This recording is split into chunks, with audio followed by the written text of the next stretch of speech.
Hey everybody.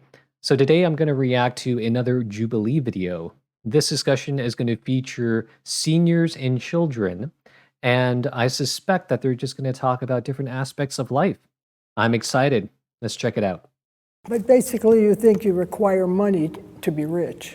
Well, you can also be rich in love. I feel like I'm already rich in happiness because I have nice friends, I have a nice family, and I have a pretty nice life. I'm actually pretty spoiled. Don't tell your mother and father, right? Oh, I like this discussion already.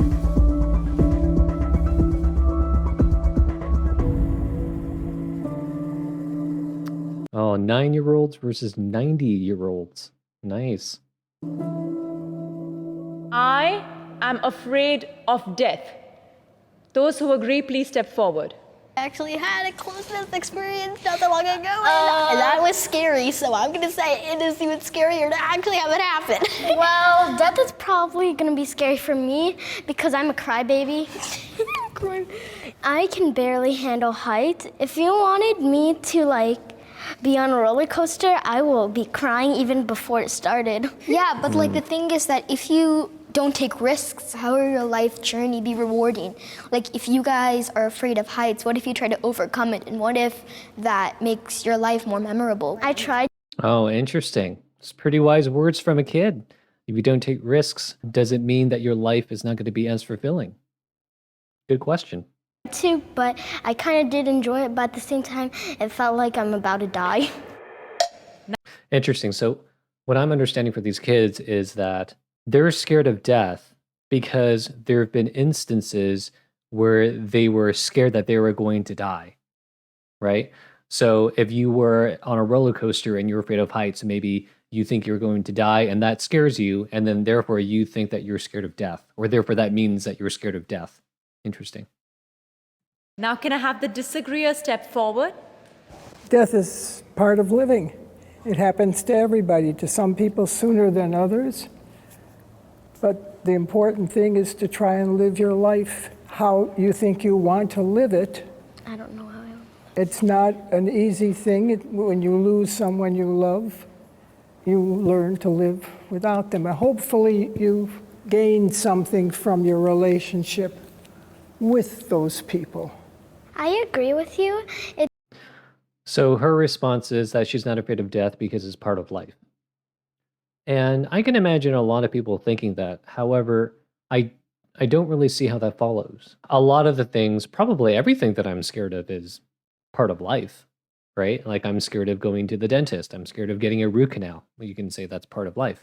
But that doesn't mean that I'm not afraid of it, right? So I think there's something else there that she's not mentioning. But death is just a part of life. I equate death sometimes with a tree. What is happening to the trees now with their leaves? They're falling. They're falling, that's right. They're getting ready for new leaves to come in the springtime. And it's just a natural part of life. Yes. Okay. But when a tree loses its leaves, it's not dying, right? Like it's still going to be alive in the spring when it grows new leaves. So I don't see how that's analogous. I'm not a believer of God, and I always just wonder what is the purpose of being born and what is going to be the hereafter. Those are deep philosophical questions. What's the purpose of being born? Maybe there isn't a purpose, right? Maybe you have to find your own purpose. That is something, of course, no one will be able to give you an answer on that. Correct. But I do believe in reincarnation. I feel that I'm coming back to Earth as maybe a newborn or maybe as an animal or something like that. Interesting. He believes in reincarnation. I wonder why. I have been in love. Okay. We're having all these 90-year-olds walk back and forth. This time? Unless you're counting family members. Actually, yeah. I suppose neither one of you are married.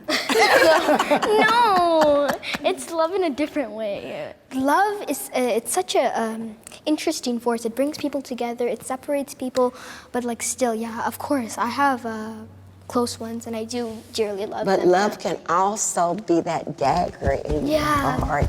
My God, yeah, you're totally right.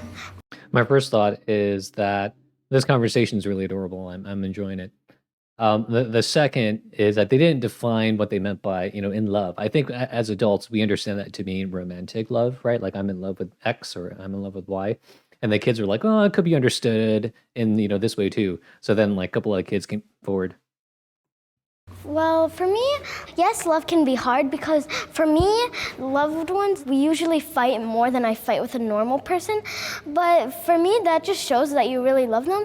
Like, I love my family because they're really nice to me and they really care for me. That's wonderful. But what if they did not treat you nicely?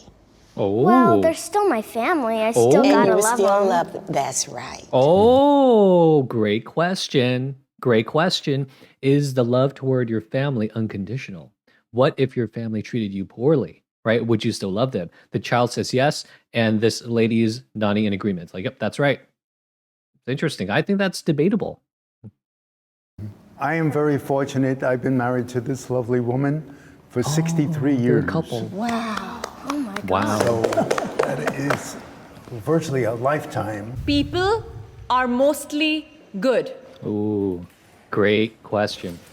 I think that deep within everybody, there is good inside them, except it's with some people, they haven't found themselves yet in life to be able to show their goodness.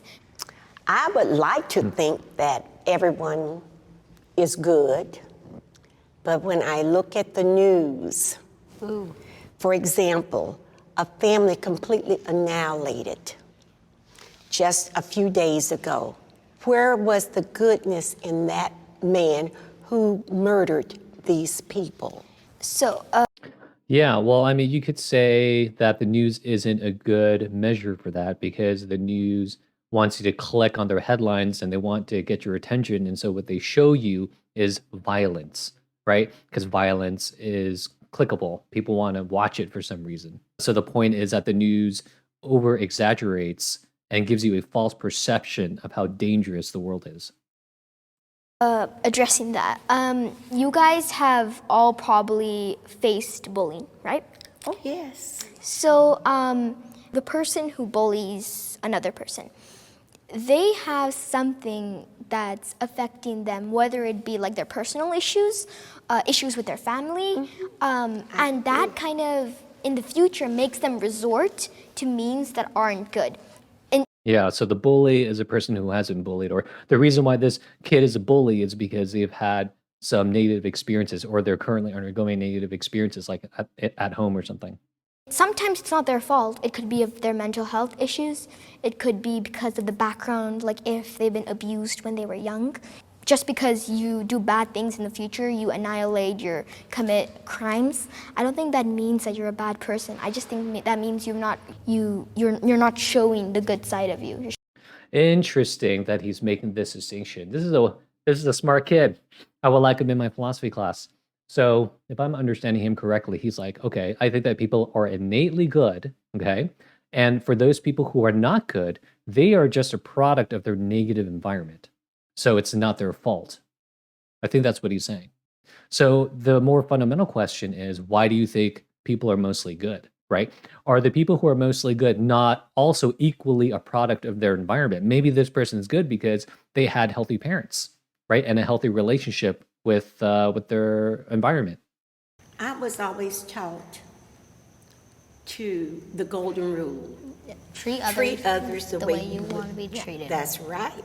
Yeah, I think generally that's a good rule. Unless you want to be treated in a weird way, then that rule would not apply to you. I would like to be treated kindly, and I would hope that people are teaching their children that. I would love to be rich.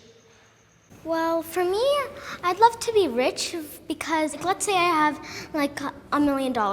I can invest in stocks first, and then I can like start like a business, and then I can make like more money, and then the more money that I get, I can also help other people. Like I can help poor people, I can donate to charities, and I can also help out myself and other people.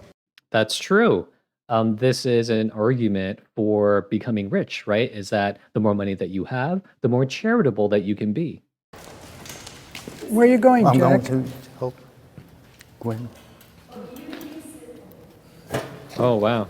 I was going to. Oh, That's oh, there all was a right. miscord. Thank you. Oh, You oh, are okay. truly a gentleman. Oh. Thank you. Oh, she's gonna help her to your seat. Thank you. And then she took I'm his going to seat. steal it. You're going to try. One of my favorite authors, he said, it is with the heart that one can see rightly. What is essential is invisible to the eyes. So I Ooh. think money is materialistic. Yeah. And as you said, materialistic things in my life don't matter to me. It's more of trust, your friends, your support system, your family, things that matter to you, things that can only be seen with the heart, not with your eyes. Interesting. Okay, yeah. I mean, what he's talking about is instrumental goods, right? Material things are instrumental goods. They can instrumentally be good for you because they can get you something else. But those are not intrinsic goods or non-instrumental goods. Okay, something that's non-instrumentally good is good in itself, right? Versus an instrumental good, which is only good because it gets you something else. So he mentioned like good relationships, right? And friendships. Those are non-instrumental goods. I like that, and I agree with you. Life is difficult. Life is difficult. Oh, is everybody going to agree? I would step forward. Yes, life is difficult. Thank you. In fact, I would say life gets more difficult as you age. Chivalry is not dead. Chivalry is not dead. He's very chivalrous. Life is hard. Like as a kid, have very bad anxiety, which does not help with how hard life is. There is smooth sailing, and then something bad just strikes up at you. I also think that your lives were kind of harder than ours now because like for research, instead of like reading a book and looking for the right specific page, we could do that, but we can also just like internet and then we can find exactly what we're looking for. Wow, I love that. Your life was a lot more difficult because you didn't have the internet and you actually had to like open books and look for stuff and maybe go into a physical library and look for stuff. I mean, that's true. I mean, that would be harder. That was harder. All right, so some final thoughts. First, I really enjoyed this discussion. I thought it was pretty adorable that they had these 9-year-olds, and some of the stuff that they said, it was wise and it was funny. So I really enjoyed that. Second, I think you accumulate wisdom as you age. And so I think it is smart and useful to talk about life with the elderly, right? They've seen a lot more than we have seen. They have done more than we have done, right? The things that we typically go through, they have gone through as well, right? The mistakes that we've made, they have made as well, right? So they can give us wisdom. They can tell us how we ought to live. I think they have special insights because of their experience. Okay, I think I'm going to end it here. I hope you enjoyed my commentary, and I'll see you all next time.